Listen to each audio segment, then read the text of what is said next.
I'm back at it again. I'm just going to try to get a video of everything I'm going to be removing, so in case I have some issues about whether something goes where, or where a harness wraps around something, I can come back here and look for it.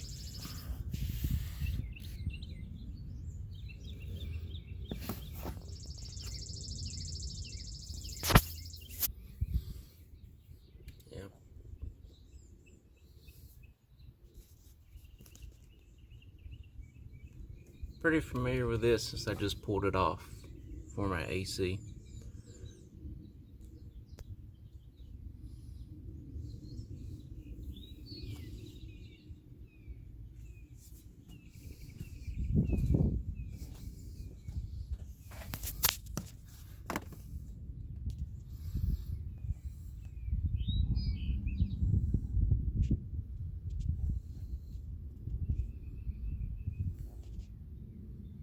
Wish I can get around back.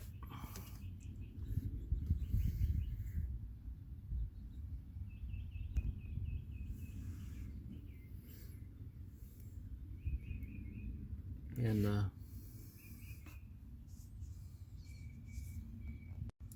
y'all remind me when I get this the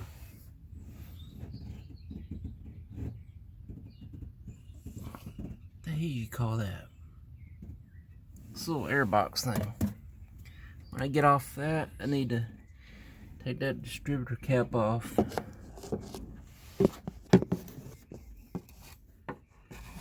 Take that distributor cap off and record the exact position of that rotor inside. I know they say just kind of mark where it's pointing to.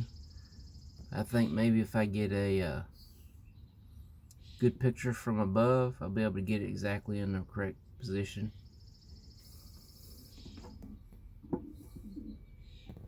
We'll see.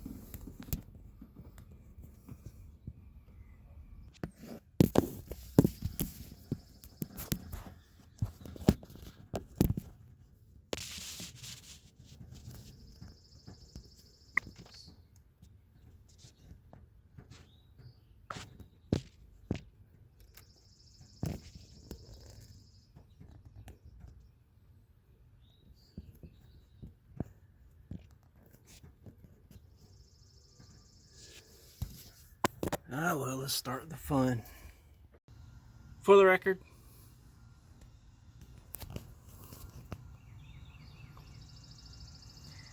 I like a Dodge truck. The Dodge can't paint worth a darn. Alright, back to this. Got birdies out here. In this series, I'm going to be replacing the spider injector. I'm pretty sure this truck's got the original troublesome ball valve type injector that really causes problems down the road. This truck's 24 years old, so I figure it's time to do that. And also with 24 years, that distributor replace it's probably got some slop in it by now. Even though this is a low mileage truck, it only has about 103,000 miles on it. But let's go ahead and give it a start, just to show there's no engine codes. Just to show how few miles I put on this truck. This is the 2021 inspection. I've got 102,678 miles. This is 2019. I've got 102,292,000 miles. This is 2018. I've got 102,000 miles again. And let's check the odometer right now. Oh, look, we got 102,000 miles on it. And let's crank it up. No engine light. I'm not doing this out of any kind of issue, just preventative maintenance, I guess. If those injectors were bad, it would be misfiring and giving a blinking service light. We got a steady idle right at 800 like it's supposed to be.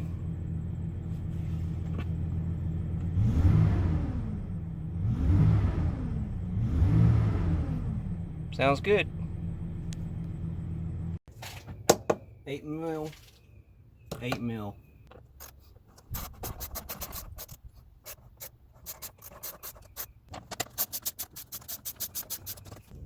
Gonna get this wing nut off.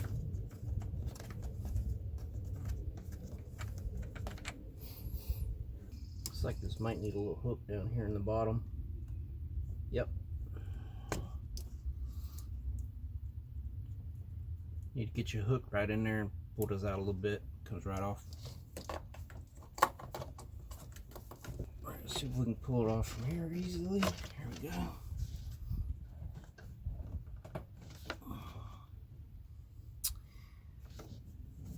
And this slides forward, I think, a little bit. Gotta tilt it. There we go. Got my hose over here.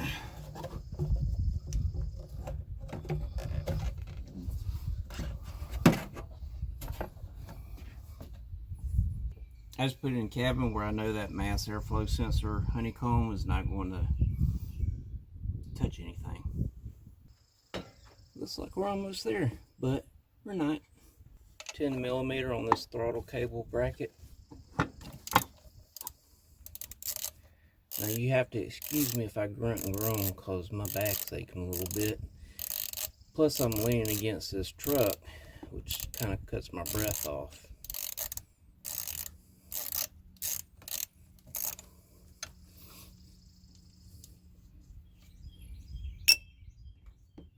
Put that in my magnetic part tray for now.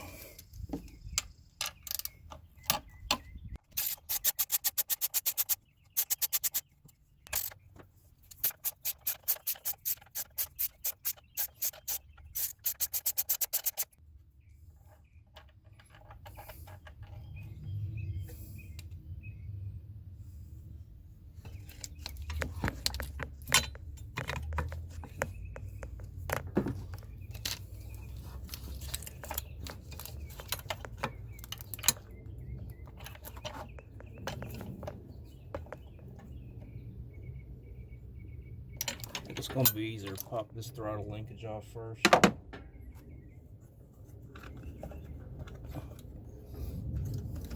I'm fighting against the tension with a loose bracket. You just turn the throttle open and fish this out. Pretty easy. Can't really see, but I'm getting this. The whole bolt comes out. Not just the nut.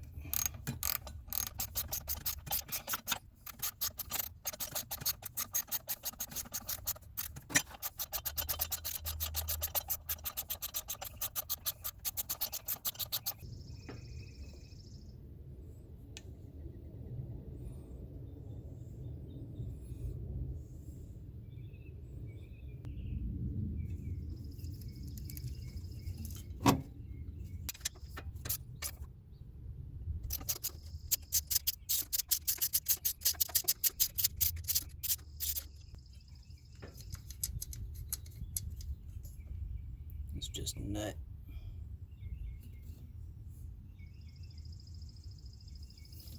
All these nuts are the same on these throttle brackets.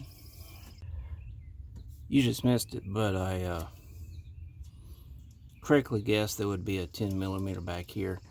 I disconnected the negative battery cable before disconnecting this. Disconnected the EGR, disconnected the clutch. Now I'm going back here to disconnect the high pressure cutoff for the AC.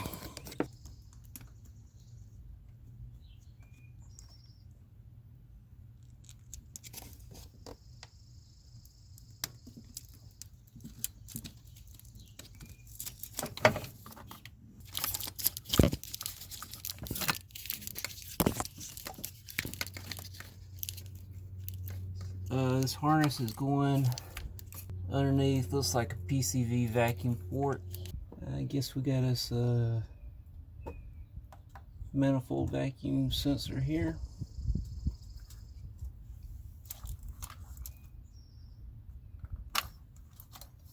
Red.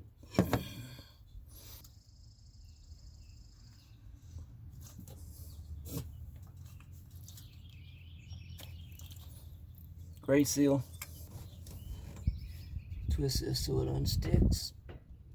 Pull it by the bottom.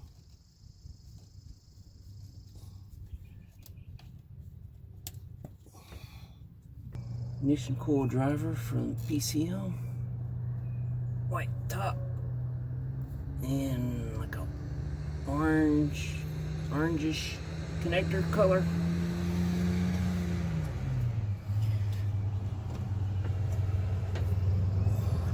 Pull that tab back a little bit. Don't want to stress the tab.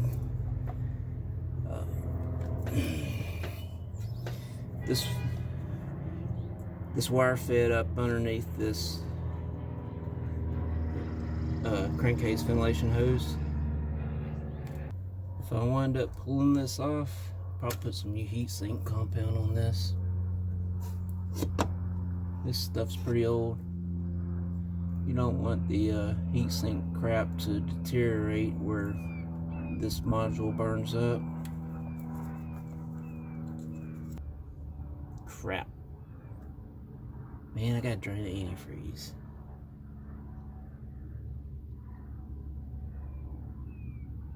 No, don't. I'm only taking the upper manifold off. Ah!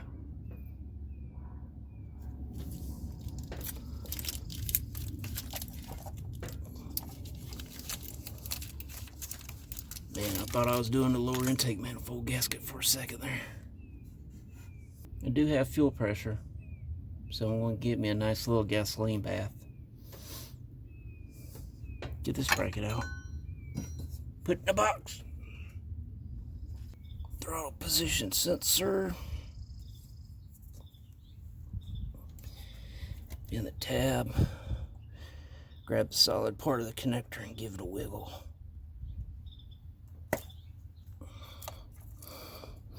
You don't want to pull, you don't want to use the actual tab to pull these connectors out.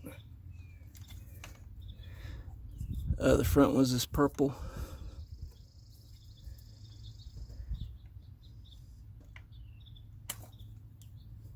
And blue. And they go straight there. Push in. Looks like it's coming out. Pulling back towards the passenger side a little bit. Yep, there it comes. Didn't break. Got my hook in there. Keep that tab pulled back.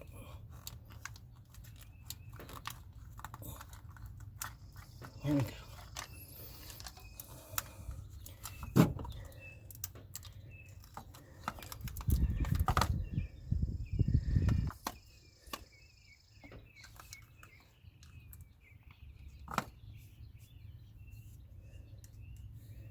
So I guess we got one gasket here. We got this one obviously. And then there's a gasket here. Know when you need to assemble it, you need to oil up that gasket. Because if you dry fit it, you might tear it. This fuel line retainer is 8mm. Let's give it some PB. These fuel line retainer nuts look like they come off without PB, but if I put PB on it, it'll clean up those threads when I unscrew it. I need a new can of this. Let's go ahead and squeeze the rest. Make sure we get nice and greasy.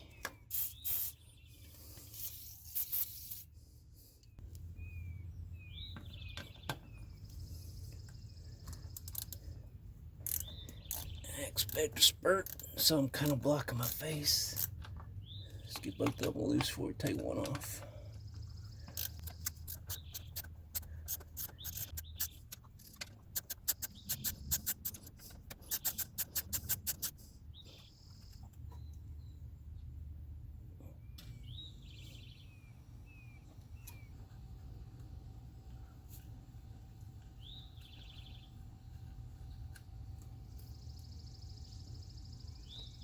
Need to unbolt this from the back too, because it's not going to lift off. There's a bolt or nut holding it to a bracket, maybe two brackets. Let's show you that before I take it off.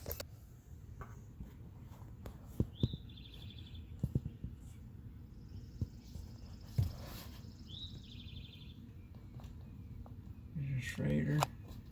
I think I'll do this video just on the spark plug wire routing.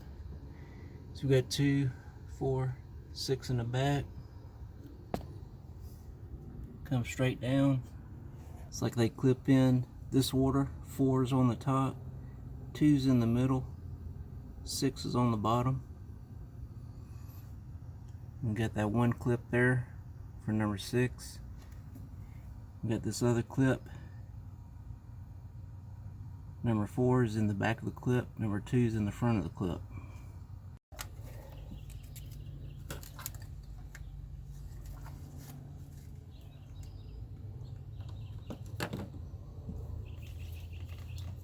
Grabbing that by the boot.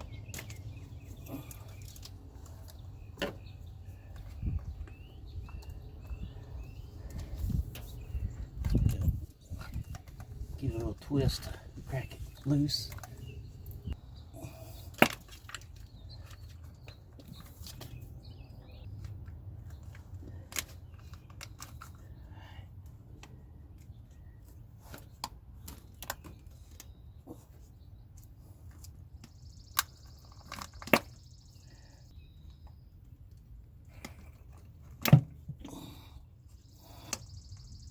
And push it off. See if I can get a demo on this.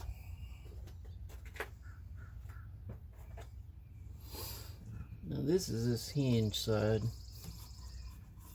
so I'll be fooling that thing blind.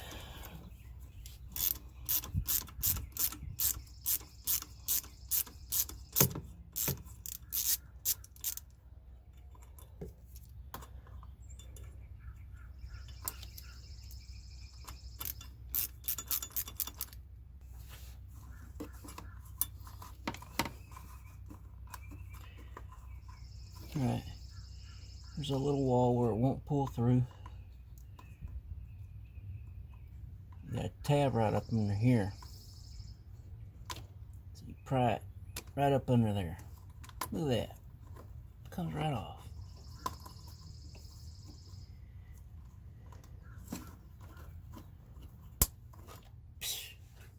Evap hose here, which is going to suck.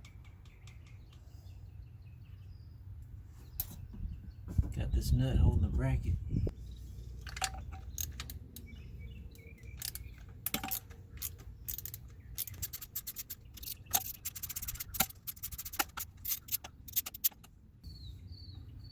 Full stud comes out. This is the bracket that the wire loom harness is attached to.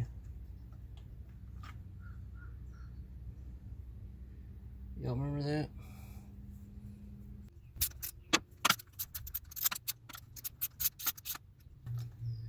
Another one of these 10mm nuts. Still ain't no closer to getting that bracket those fuel lines are on. I have to feel around for the bracket. I was holding it on. There, straight down. There's your flare nuts. Right in there between is looks like 10mm.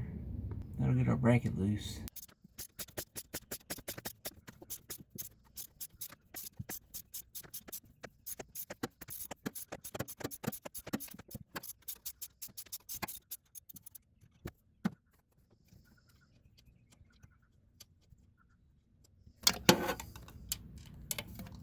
This was the bolt holding down that bracket that's got the 2 fuel lines way in the back.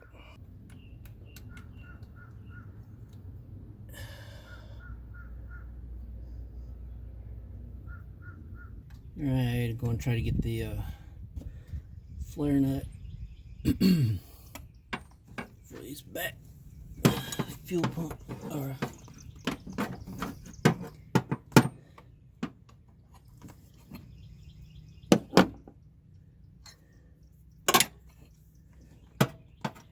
There's a big nut right here against the bracket, and then the fire nut's right behind it. See if a 15 fits on here.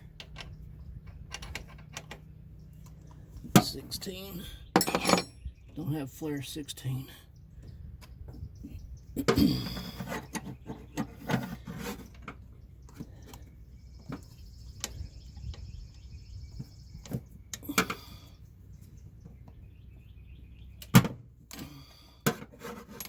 Bad. I think I got it.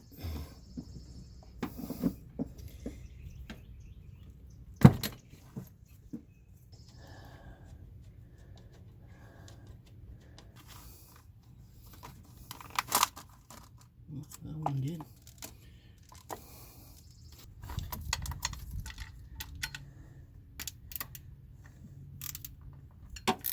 Oh, it's turning. Thought it wasn't turning.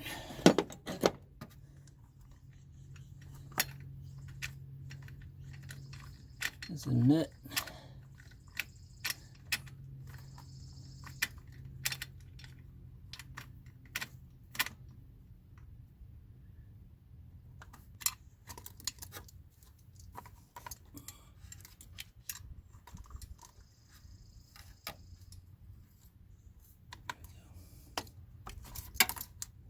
Got one more. 2mm nut holding this bracket on.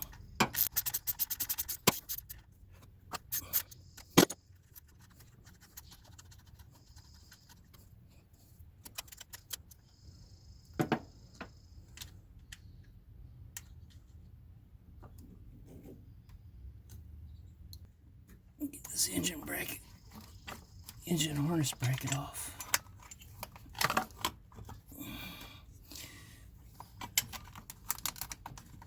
Spin it out of the way.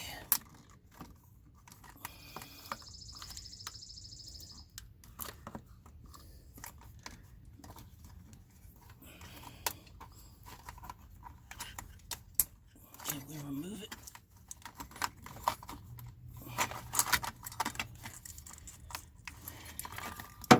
Yep. Throw it in the box. I got a little bit more room.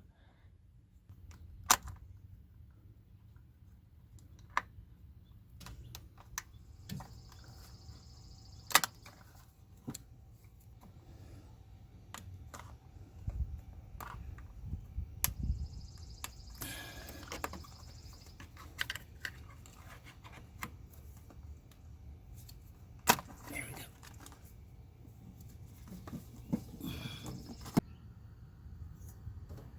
Going for this hose right here. Push down, give her a tug.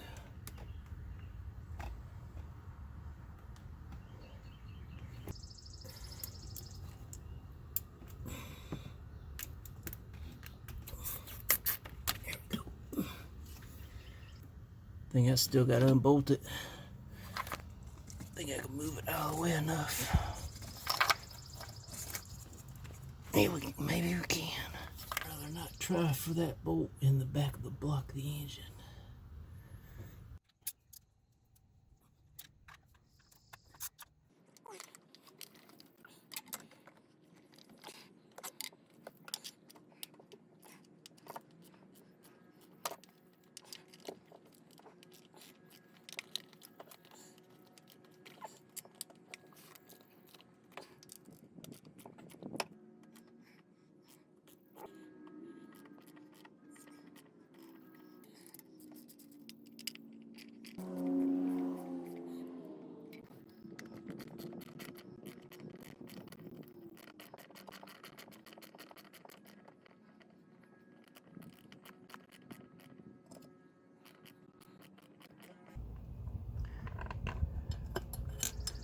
Alright, this is the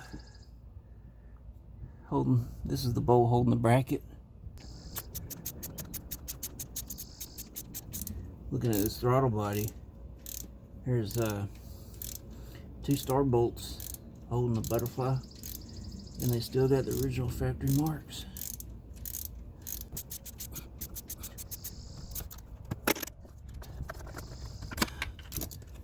This is the back left. got a washer on it. Back left. Passenger side.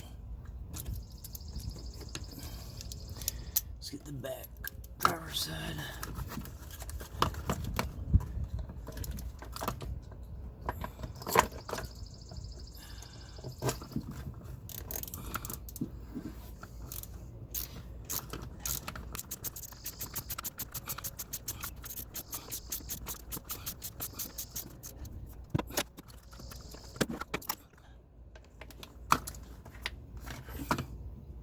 Back driver's side.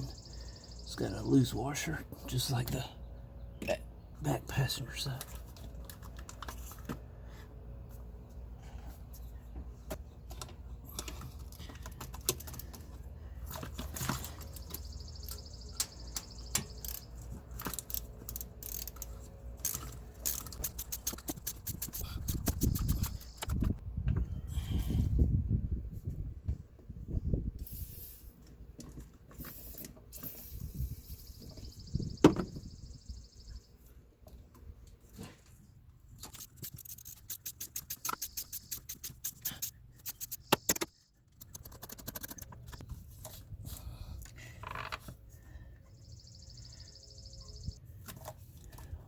Here.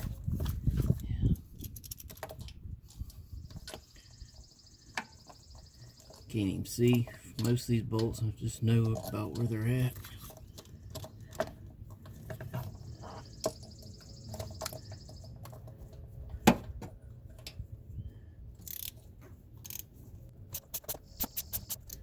Take this one off by the hose first.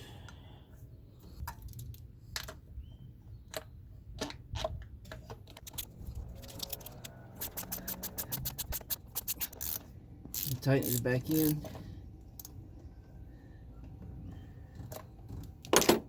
On the upper, you torque all of them to 44 inch-pounds. You can go back around, do them at 80, then just go around again, make sure they're still at 80. Use the magnet, pull this one out. Same type as the rest. Get this last one out.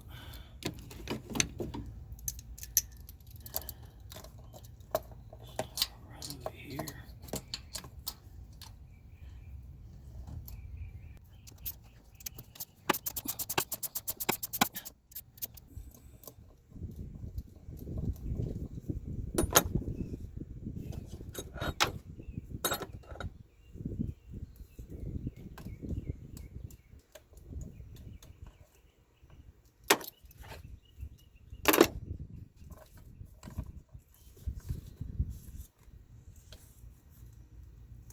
Yep, same length as the rest.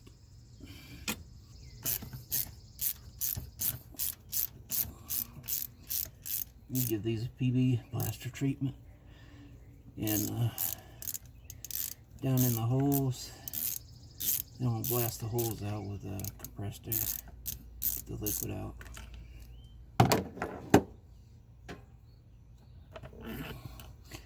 So they're a long one like the other front.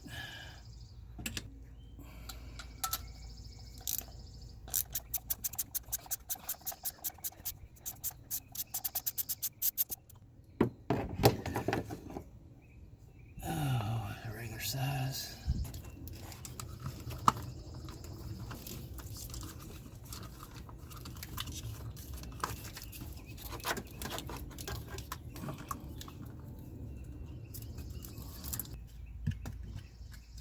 Yeah, this is going to want to pop down, so I do got to get these lines out. 5.5.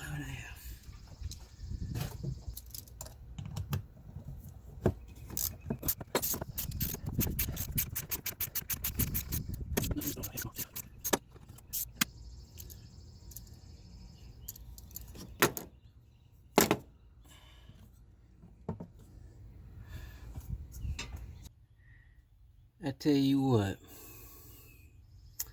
looking at this, I'm like so near the lower intake. I decided I'm gonna go ahead and pull it off, because I know these 4.3s got that shitty plastic gasket. And I'm so close anyway, so I went ahead and ordered a FelPro PermaDry Plus. It's got the aluminum frame, rubberized gasket. It's got a whole bunch of other gaskets too, included upper manifold and PCV and all kind of junk. So I'll be throwing that in there. Do I gotta move this compressor? Damn, I might. Anyway, today I'm gonna go ahead and get this coolant drained.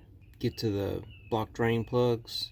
A lot of people don't drain all the coolant out. They just drain it out of the petcock. That's gonna leave a whole bunch of coolant in the coolant jackets.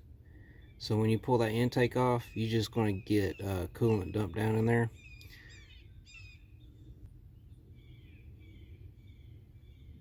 Dang, those hawks are going to town. Anyway, if you get the block drain plugs on the bottom of each side, pull those out, it'll drain the coolant out of those coolant jackets. So I want to go ahead and drain out of the radiator first, and then I'll get to the drain plugs. Let's go ahead and take a peek in this coolant tank. Just don't have a regular radiator cap, but I think it's going to be pretty clean.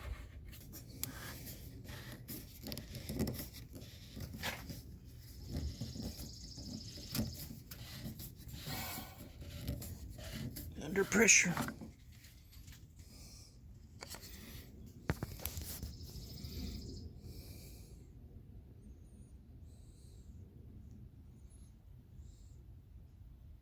Yeah, looks clean to me.